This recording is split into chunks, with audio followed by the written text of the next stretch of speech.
الحمدللہ ثم الحمدللہ۔ برادران اسلام، آپ سب کو معلوم ہے کہ ربیع الاول شریف کا ایک بابرکت مہینہ اور اس کا آج پہلا جمعہ المبارک ہے، اور اللہ کا فضل ہے کہ زندگی میں ایک مرتبہ پھر اس ماہ مبارک کی برکتیں اللہ نے نصیب فرمائیں، جس کی بابرکت گھڑی میں ہم سب کے آقا و مولا حضرت محمد مصطفیٰ صلی اللہ علیہ وآلہ وسلم اس عالم دنیا کے اندر تشریف لائے، آپ کی ولادت باسعادت ہوئی۔ حضور صلی اللہ علیہ وآلہ وسلم کا مقام و مرتبہ، آپ کی شان کسی انسان کے بس میں نہیں کہ اس کا احاطہ کر سکے یا اس کا حق ادا کر سکے، اس لیے کہ اللہ تبارک و تعالی کی شان اللہ ہی بہتر جانتا ہے کہ مقام و مرتبہ کیا ہے، لیکن اپنی اپنی حیثیت کے مطابق، اپنی اپنی استطاعت کے مطابق ہر دور کے اندر انبیاء کرام سے لے کر عام مومنین تک، صلحاء، اتقیاء، بزرگان دین، وہ حضور علیہ السلام کی بارگاہ میں اصول برکت کے لیے نذرانہ عقیدت و محبت پیش کرتے رہے۔ حضرت سیدنا حسان بن ثابت رضی اللہ تعالی عنہ حضور علیہ السلام کے ایک جلیل القدر صحابی ہیں، اللہ تبارک و تعالی نے انہیں 120 ایئر عمر نصیب فرمائی، 120 سال کی ان کی عمر تھی۔ 60 ایئرز کی جب ایج تھی انہوں نے اسلام قبول کیا، اور اس سے پہلے بھی وہ شاعر تھے، نظمیں لکھا کرتے تھے، لیکن بادشاہوں کے قصیدے لکھتے، ان کی تعریفیں کرتے، وہ ان کو مال و دولت دیتے، لیکن جس دن سے انہوں نے اسلام قبول کیا، زندگی کے آخری 60 سال اپنی یہ شعر گوئی کی جو صلاحیت تھی، اس میں یا انہوں نے اللہ کی حمد بیان کی اور یا پھر نبی کریم علیہ السلام کی نعت بیان کی۔ دیوان حسان کے نام سے ہماری جو درس نظامی کا نصاب ہے، جو علماء کو پڑھایا جاتا ہے، اس میں باقاعدہ طور پر دیوان حسان عربی لغت کے اندر پڑھایا جاتا ہے کہ کس طرح انہوں نے حضور نبی کریم علیہ السلام کی بارگاہ میں نذرانہ عقیدت و محبت پیش کیا۔ تو ایک موقع پر حضرت سیدنا حسان بن ثابت رضی اللہ تعالیٰ عنہ فرماتے ہیں، ما ان مدحت محمدا بمقالتی ولیکن مدحت مقالتی بمحمد، کہ ما ان مدحت محمدا بمقالتی، کہ میں حضور علیہ السلام کی تعریف تو کرتا ہوں، آپ کی شان میں نعت تو پیش کرتا ہوں، لیکن میں اس قابل کہاں کہ آپ صلی اللہ علیہ وآلہ وسلم کی تعریف کا حق ادا کر سکوں۔ ما ان مدحت محمدا بمقالتی، اپنی گفتگو میں میں حضور علیہ السلام کی تعریف کا حق ادا نہیں کر سکتا، لیکن ولیکن مدحت مقالتی بمحمدی، لیکن جب میں بات کرتا ہوں اور اس میں ذکر اپنے پیارے نبی حضرت محمد مصطفیٰ صلی اللہ علیہ وسلم کا کرتا ہوں تو میری بات قابل تعریف بن جاتی ہے، اس کی شان، میری بات کی شان بڑھ جاتی ہے حضور نبی کریم صلی اللہ علیہ وآلہ وسلم کی نسبت سے۔ وہ جب نبی کریم علیہ السلام کی بارگاہ میں حاضر ہوتے، آپ کے چہرہ اقدس کی زیارت کرتے، پھر جو جذبات ان کے دل و دماغ میں ابھرتے، ان کو الفاظ کا جامع پہنا کے شعروں کی صورت میں، نعت کی صورت میں پیش کر دیتے۔ ایک دن نبی کریم علیہ السلام نے انہیں ممبر پہ بٹھا دیا کہ ممبر پہ بیٹھ کے تم نعت شریف پڑھو اور یہ اشعار پڑھو۔ وَأَجْمَلُ مِنْكَ لَمْ وَأَحْسَنُ مِنْكَ لَمْ تَرَقَتُّ عَيْنِي وَأَجْمَلُ مِنْكَ لَمْ تَلِدِ النِّسَاءُ خُلِقْتَ مُبَرَّأً مِنْ كُلِّ عَيْبٍ كَأَنَّكَ قَدْ خُلِقْتَ كَمَا تَشَاءُ۔ حضرت حسان بن ثابت رضی اللہ تعالیٰ کیا فرماتے؟ وَأَحْسَنُ مِنْكَ لَمْ تَرَقَتُّ عَيْنِي، کہ اے پیارے نبی صلی اللہ علیہ وسلم، آپ سے زیادہ حسین و جمیل میری آنکھ نے آج تک نہیں دیکھا۔ وَأَجْمَلُ مِنْكَ لَمْ تَلِدِ النِّسَاءُ، اور آپ سے زیادہ خوبصورت آج تک کسی ماں نے کوئی بچہ پیدا ہی نہیں کیا۔ خُلِقْتَ مُبَرَّأً مِنْ كُلِّ عَيْبٍ، آپ ہر قسم کے عیب سے پاک پیدا فرمائے گئے۔ كَأَنَّكَ قَدْ خُلِقْتَ كَمَا تَشَاءُ، گویا کہ اللہ تبارک و تعالی نے آپ کو ایسے پیدا کیا ہے جیسے آپ چاہتے تھے۔ یعنی یہ صحابہ کرام رضوان اللہ تعالی علیہم اجمعین کا حضور نبی کریم علیہ السلام کی مبارک زندگی میں آپ کے سامنے بیٹھ کے اظہار محبت تھا، اظہار عقیدت۔ اور پھر نبی کریم علیہ السلام کی بارگاہ بہت نازک معاملہ ہے، بہت احتیاط کی ضرورت ہوتی ہے، بلکہ اعلیٰ حضرت فاضل بریلوی رحمت اللہ علیہ نے فرمایا کہ نعت لکھنا یہ پلسرات پر چلنے کے مترادف ہے۔ اتنا نازک معاملہ ہے نعت لکھنا۔ اس کی وجہ، اگر تم نے حضور علیہ السلام کی شان کو گھٹا دیا، گستاخی کر دی، پھر بھی گئے، اور اگر شان کو بڑھا کے اللہ کے مقام تک لے گئے، پھر بھی شرک کا مرتکب ہوئے۔ اللہ کا جہاں تک معاملہ ہے اس کی شان کی تو کوئی حد ہی نہیں ہے، جتنی بیان کرتے جاؤ۔ آقا علیہ السلام بعد از خدا بزرگ توئی قصہ مختصر، آپ کی شان اللہ کے بعد ہے۔ اس لیے اگر کوئی شان بڑھاتے بڑھاتے الوہیت تک لے جائے، جس طرح کے قرآن میں آتا ہے کہ لوگوں نے عیسیٰ علیہ السلام کو خدا کا بیٹا بنا دیا، حضرت عزیر علیہ السلام کو اللہ کا بیٹا بنا دیا، اس پر قرآن اللہ کا گواہ ہے اور آج تک وہ بھی رہا ہے، یہ اس شان کے اندر اللہ کی شان میں گستاخی کے مترادف ہے۔ تو وہ فرماتے ہیں کہ نعت جو ہوتی ہے یہ لکھنا ہر بندے کے بس کی بات نہیں ہے، اور نہ ہی ہر ایک کو نعت لکھنے کے لیے قلم اٹھانا چاہیے۔ دین کی بنیادی جس بندے کو معلومات ہو، مقام مصطفیٰ علیہ السلام سے آگاہی ہو، قرآنی تعلیم سے واقفیت ہو، حضور علیہ السلام کی احادیث مبارکہ سے واقفیت ہو، عقائد اسلامیہ کو، توحید، رسالت، دیگر جو ایلیمنٹس آف ایمان ہے ان سے پراپر آگاہی ہو، تو وہ بندہ حضور علیہ السلام کی شان میں نعت لکھے، نہیں تو صرف درود پاک پڑھ کے آپ کی بارگاہ سے اکتساب فیض کرتا رہے۔ عام آدمی کے لیے وہی بہت ہے کہ زیادہ سے زیادہ درود پاک پڑھے، کثرت کے ساتھ درود پاک پڑھے۔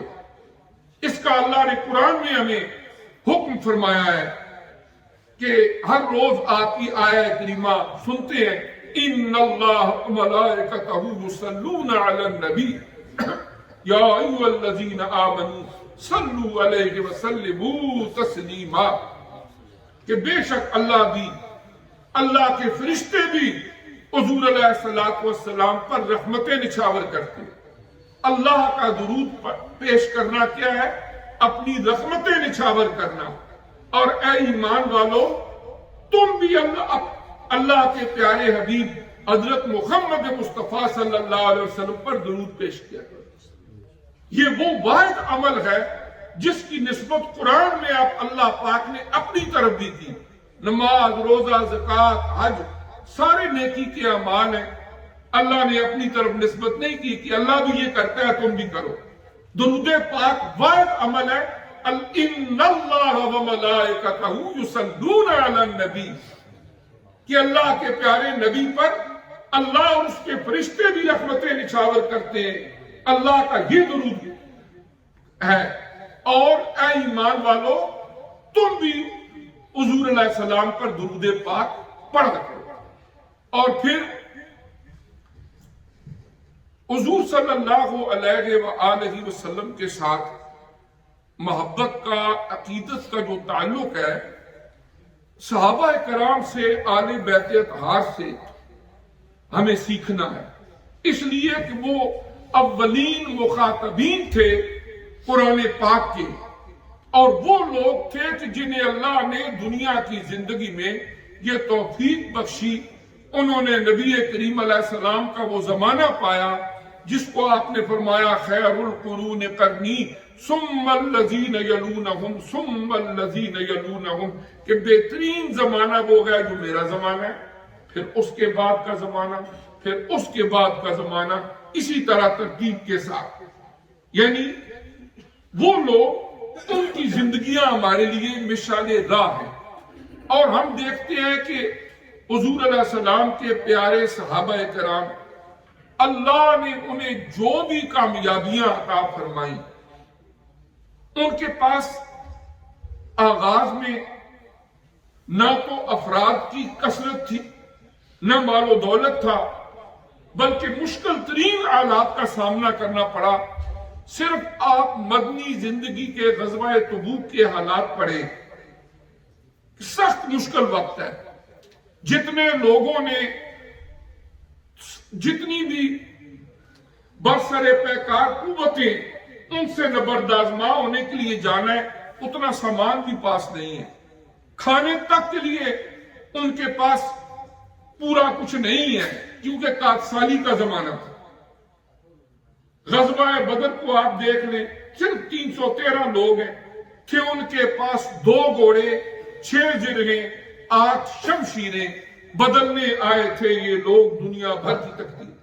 یعنی افرادی قوت نہیں تھی، ساز و سامان نہیں تھا، ان کے پاس طاقت تھی تو صرف ایک، کہ انہوں نے نبی کریم علیہ السلام سے جو محبت کا تعلق، ایمان کا تعلق قائم کیا، وہ ٹوٹ کے کیا، پھر مڑ کے نہیں دیکھا، ہر مشکل برداشت کی، لیکن نبی کریم علیہ السلام نے جو فرما دیا اس کو حرف آخر دیا۔ ایک صحابی تھے، مسجد نبوی شریف میں آ رہے تھے تو ایک دہلیز ہوتی ہے نا، چوکھٹ، جہاں سے آپ دروازے سے گزر کے آگے آتے ہیں، انہوں نے ایک پاؤں آگے رکھا، ایک پاؤں ابھی پیچھے تھا۔ حضور علیہ السلام کی مبارک زبان سے لفظ نکلا اجلسو، بیٹھ جاؤ، سٹ ڈاؤن۔ انہوں نے وہ پاؤں آگے نہیں کیا، وہیں بیٹھ گئے۔ جب اس نے پوچھا کہ آپ اسی دہلیز میں اسی طرح بیٹھ گئے، انہوں نے آگے سے جواب دیا کہ جب زبان رسالت سے یہ حکم آ گیا ہے کہ بیٹھ جاؤ، تو میں نے سوچا کہیں پاؤں اٹھا کے اس کے بعد آگے رکھنے سے حضور علیہ السلام کے حکم کی نافرمانی نہ ہو۔ یعنی بے شمار صحابہ کرام رضوان اللہ تعالی علیہ اجمعین کے وہ واقعات ہیں کہ جو ان کی حضور علیہ السلام سے محبت اور عقیدت اس کا ایک معیار سیٹ کرتی ہیں۔ آپ دیکھیں نا، 6 ہجری میں حضور علیہ السلام جس وقت صلح حدیبیہ کے موقع پر عمرہ کے لیے تشریف لے کر گئے، حدیبیہ کے مقام پر کفار نے روک لیا، وہاں ایک ٹریٹی سائن ہوا، ایک ایگریمنٹ سائن ہوا۔ اس موقع پر سہیل بن عمر کفار کی طرف سے نمائندہ بن کر آیا، حضرت سیدنا عثمان بن عفان رضی اللہ تعالیٰ عنہ مسلمانوں کے نمائندے بن کے مکہ مکرمہ گئے۔ اس طرح آپس میں ایک ڈائلاگ کی صورتحال بنی کہ ہم عمرہ کے لیے آ رہے ہیں۔ انہوں نے سوچا شاید یہ مکہ پر حملہ کرنے کے لیے آ رہے ہیں۔ نیئرلی 1400 صحابہ کرام جو ہے وہ نبی کریم علیہ السلام کے ساتھ تھے اس سفر عمرہ میں۔ وہاں پر ایک ٹریٹی سائن ہوا، پھر اس کے مطابق یہ تھا کہ آپ ابھی واپس چلے جائیں، اگلے سال آپ عمرہ کرنے کے لیے آئیں۔ پھر اگلے سال سن 7 ہجری میں نبی کریم علیہ السلام نے عمرہ کیا اور پھر 8 ہجری کے اندر مکہ فتح ہو گیا. تو اس موقع پر سہیل بن عمر جب واپس گیا تو کفار نے اس سے پوچھا کہ آپ وہاں کے ہمیں حالات بتاؤ, وہاں وہ لوگ کیا کرتے ہیں, ان کی کیسی محبت ہے حضرت محمد مصطفیٰ صلی اللہ علیہ وسلم سے. تو سہیل بن عمر نے کہا کہ میں نے بڑے بڑے بادشاہوں کے دربار دیکھے ہیں, لوگوں کی عقیدت دیکھی ہے, لیکن جو محبت کا منظر میں نے وہاں دیکھا ہے حدیبیہ کے مقام پر, وہ کہیں نہیں دیکھا. کہ جب حضور علیہ السلام گفتگو فرما رہے ہوتے ہیں تو وہ صحابہ کرام سامنے ایسے بیٹھے ہوتے ہیں جیسے کہ ان کے سروں پر کوئی پرندہ ہے, ذرا سر ہل گیا تو اڑ جائے گا, اتنا ادب. اور جب آپ وضو فرما رہے ہوتے ہیں تو آپ کے وضو کے پانی کا کوئی قطرہ وہ زمین پر نہیں گرنے دیتے, بلکہ اس کو اپنے وجود پر مان لیتے ہیں. محبت دلیل نہیں مانتی. اب کوئی بندہ اٹھے کہے جی کہاں لکھا ہوا ہے کہ وضو کا پانی جو ہے اس کو آپ وجود پہ مان لیں, یہ کر لیں. یہ ان کی محبت کا ایک انداز تھا. آپ دیکھیں نا کہ ایک ماں کو اپنے بچے سے فطری طور پر اللہ نے دل میں محبت رکھی ہوئی ہے. عام آدمی اگر کسی مجلس میں بیٹھا ہوا ہو اور وہ بیٹھے بیٹھے اپنی انگلی اپنی ناک کی طرف لے جائے بار بار, اس کو مایوس سمجھا جائے گا. ہم کہیں گے یار مجلس کے آداب کے خلاف ہے. لیکن اگر ایک چھوٹا بچہ بیٹھا پنگوڑے میں کھیل رہا ہو, اس کی ماں سامنے ہو اور بچہ بار بار اپنی انگلیوں کو ایسے کرے, اس ماں کو اور پیار آئے گا, اس کی ادائیں پسند آئیں گی. اس لیے کہ اس ادا کے پیچھے ماں کے دل کے اندر ایک ممتا ہے, ایک محبت ہے. عرض کرنے کا مقصد یہ ہے کہ جہاں پر محبت ہوتی ہے وہاں پر عیب نظر نہیں آتے, وہاں پر ایسا نہیں ہوتا. اور صحابہ کرام رضوان اللہ تعالی علیہ مجمعین کو جب نبی کریم صلی اللہ علیہ وآلہ وسلم سے ایک محبت تھی, اس محبت کا تقاضا کیا تھا؟ عربی شاعر نے کہا لو کان حبک صادقا لا طاعتہ ان المحب لمن یحب مطیع, کہ اگر تیری محبت سچی ہو, تیرا دعوی محبت سچا ہو, لو کان حبک صادقا لا طاعتہ, تو جس سے تو محبت کا دعویٰ کرتا ہے تو اس کی اطاعت ضرور کرے گا. لو کان حبک صادقا لاطعتہ ان المحب لمن یحب مطیع, اس لیے کہ جو محب ہوتا ہے, جس سے وہ محبت کرتا ہے, وہ چاہتا ہے میں اس کی اداؤں کو بار بار دیکھوں, میں اس کی اداؤں کو بار بار دیکھوں, اور پھر کوئی بندہ بیان کرتا چلا جائے اور میں اس کو سنتا رہوں. یہ محبت کا تقاضا ہوتا ہے. آپ دیکھیں نا, آپ یہاں ہم لوگ یہاں پر رہتے ہیں, آج کل تو دنیا چینج ہو گئی, زمانہ آ گیا ویڈیوز کا, لائیو کا. وہ وقت تھا کہ ایسا نہیں بھی ہوتا تھا. اب ایک ماں ہے, وہ بیک ہوم اپنے گھر میں ہے, اس کا بیٹا دیار غیر میں آ گیا ہے, اس کا ایک دوست واپس جاتا ہے, وہ جا کے بیان کرتا ہے کہ میرے آپ کے بیٹے کے ساتھ یہ وقت گزارا, وہ ایسے کرتا ہے ایسے کرتا ہے. جو وہ باتیں کرے گا, ماں کا دل یہی کہے گا کہ یہ میرے بیٹے کی بات سناتا رہے اور میں سنتی رہوں. بار بار وہ کہے گی اس کو دہرائیں, اس کو دہرائیں. کیوں کہ ماں کی ایک محبت ہے, اور جب وہ جدائی ہے تو محبت اور زیادہ طرف میں ہوتی ہے, تو وہ کہے گی کہ یہ میرے بیٹی کی باتیں سناتا جائے اور میں اس کو سنتی جاؤں. اسی طرح جس کو جس سے محبت ہوتی ہے اس کا تقاضا یہ ہوتا ہے, ایک تو وہ اپنے محبوب کی اداؤں کو پسند کرتا ہے, پھر اس کی اداؤں کو اپناتا بھی ہے. اور نبی کریم صلی اللہ علیہ وآلہ وسلم کی ادائیں تو وہ ہیں کہ جن کو اپنانے سے گناہ جھڑتے ہیں, جن کو اپنانے سے درجات بلند ہوتے ہیں, جن کو اپنانے سے اللہ خوش ہوتا ہے, جن کو اپنانے سے جنت ملتی ہے, جن کو اپنانے سے دنیا کی زندگی میں سکون ملتا ہے، شیطان کے وسوسوں سے چھٹکارا ملتا ہے، اور دنیا کے مصائب و آلام سے اللہ پاک چھٹکارا دیتے ہیں جب کوئی بندہ نبی کریم علیہ السلام کی سنتوں کو اپنانا شروع کر دیتا ہے۔ چھوٹی چھوٹی باتیں بھی اگر ہم اپنی زندگی میں نبی کریم علیہ السلام کی زندگی کے اخذ کر لیں۔ کون بندہ ہے آپ میں سے جو پانی نہیں پیتا؟ کوئی ہے؟ کون بندہ ہے جو کھانا نہیں کھاتا؟ ہم ہر روز کھانا بھی کھاتے ہیں، پانی بھی پیتے ہیں۔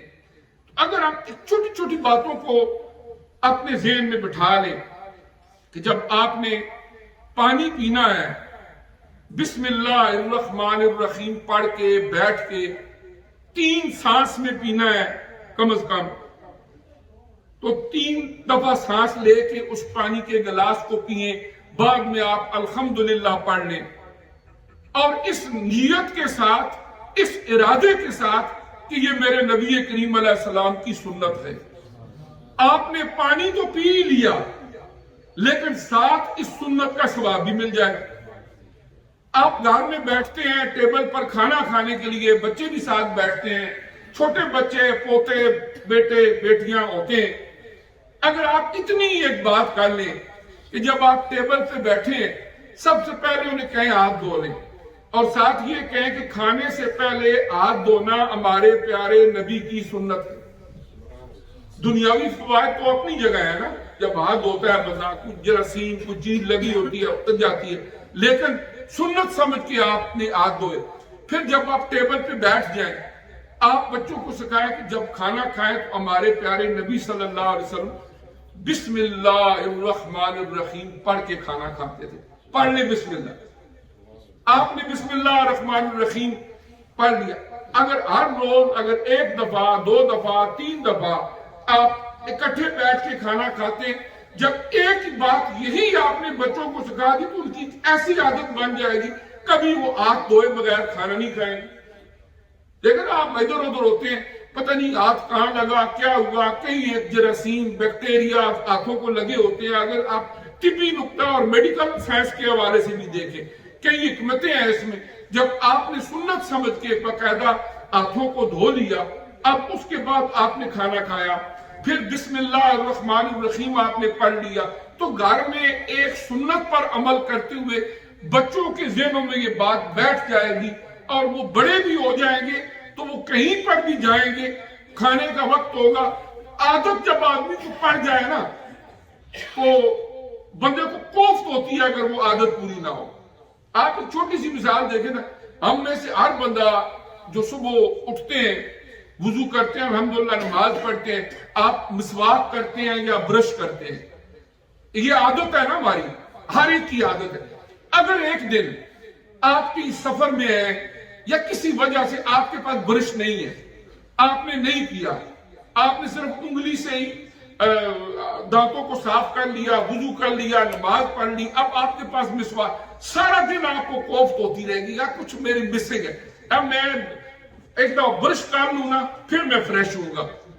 حالانکہ ایک دن نہ کرنے سے شاید بہت زیادہ کچھ نہ ہو، لیکن کیوں؟ ہماری ایک عادت بن چکی ہے، اور سنت بھی ہے، عادت بھی ہے۔ اور پھر جس وقت اسی طرح چھوٹی چھوٹی سنتوں کو ہم اپنی زندگی میں اپنا لیں گے، ہم گاڑی میں بیٹھتے ہیں، آپ سفر کی دعا پڑھ لیں، اس میں برکت ہے۔ اسی طریقے سے آپ جب مسجد میں داخل ہوتے ہیں، باہر جاتے ہیں، گھر میں داخل ہوتے ہیں، السلام علیکم کہہ دیں، یہ نبی کریم صلی اللہ علیہ وسلم کی سنت ہے۔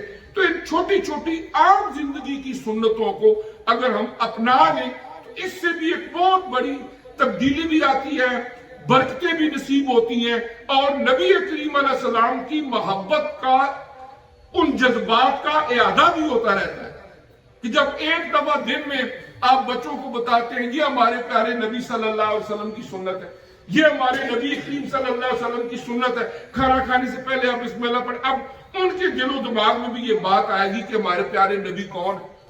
کل وہ آپ سے کوشچن کر سکتے ہیں کہ who is our prophet محمد صلی اللہ علیہ وسلم، پھر آپ ان کو آہستہ آہستہ سمجھائیں گے۔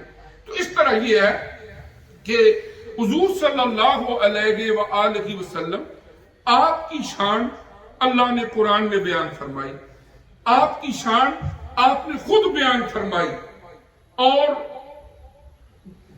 جتنی بھی ہم شان بیان کر لیں اس کا حق تو نہیں ادا کر سکتے، البتہ اتنی بات ضرور ہے کہ حضور نبی کریم علیہ السلام کی زندگی کو اللہ نے فرمایا لَقَدْ كَانَ لَكُمْ فِي رَسُولِ اللَّهِ أُسْوَةٌ حَسَنَةٌ، کہ حضور علیہ السلام کی زندگی میں تمہارے لیے بہترین نمونہ ہے۔ إِنَّكَ لَعَلَىٰ خُلُقٍ عَظِيمٍ، کہ اے پیارے نبی صلی اللہ علیہ وسلم آپ اخلاق کے اعلیٰ ترین منصب پر فائز، اور آپ نے فرمایا انما بعثت لأتمم مکارم الاخلاق، کہ مجھے تو اللہ نے بھیجا اس لیے ہے کہ اعلیٰ ترین اخلاق کو میں پائے تکمیل تک پہنچا سکوں۔ آج ہمارے مسلمان معاشرے اگر بدار کا یا تباہی کا شکار ہے، اس لیے نہیں کہ ہم مسلمان ہیں، اس لیے کہ ہم اسلام کا نام استعمال کرتے ہیں، لیکن اللہ کے پیارے نبی نے جو ہمارے لیے مورل ویلیو سیٹ کی، ڈیلنگز کے جو طریقے بتائے، جس سچائی دیانتداری کا درس دیا، وہ نہیں۔ اس وجہ سے یہ ساری چیزیں ہیں، اور وہ معاشرے جنہوں نے ان روایات کو اپنایا دنیا کے حوالے سے، ان کو بھی ترقیاں نصیب ہوئی۔ جنہوں نے سچ کو اپنایا، جنہوں نے دیانتداری کو اپنایا، جنہوں نے اپنی چیزوں کے اندر ملاوٹ نہیں کی، سچ بولا، جھوٹ سے پرہیز کی، اللہ دنیا کے اندر انہیں بھی عروج عطا فرما دیتا ہے۔ اس طرح یہ ہے کہ میلاد شریف کا یہ برکت موقع ہے، ربیع الاول شریف کا مہینہ ہے، زندگی کا بھروسہ کوئی نہیں ہے۔ ہمیں جہاں پر یہ ساری چیزیں ہیں حضور علیہ السلام کی تعریف و توصیف کرنی بھی چاہیے، سننی بھی چاہیے، ان محافل میں بھی شرکت کریں، وہاں پر اپنے بارے میں خود غور کر کے حضور علیہ السلام کے طریقوں سنتوں کو جتنا زیادہ سے زیادہ ہو سکے اپنی عملی زندگی کے اندر اپنانے کی بھی کوشش کرنی چاہیے۔ لوٹ جا عہد نبی کی سمت رفتار جہاں، پھر تیری درماندگی کو ارتقا درکار ہے۔ وآخر دعوانا ان الحمدللہ۔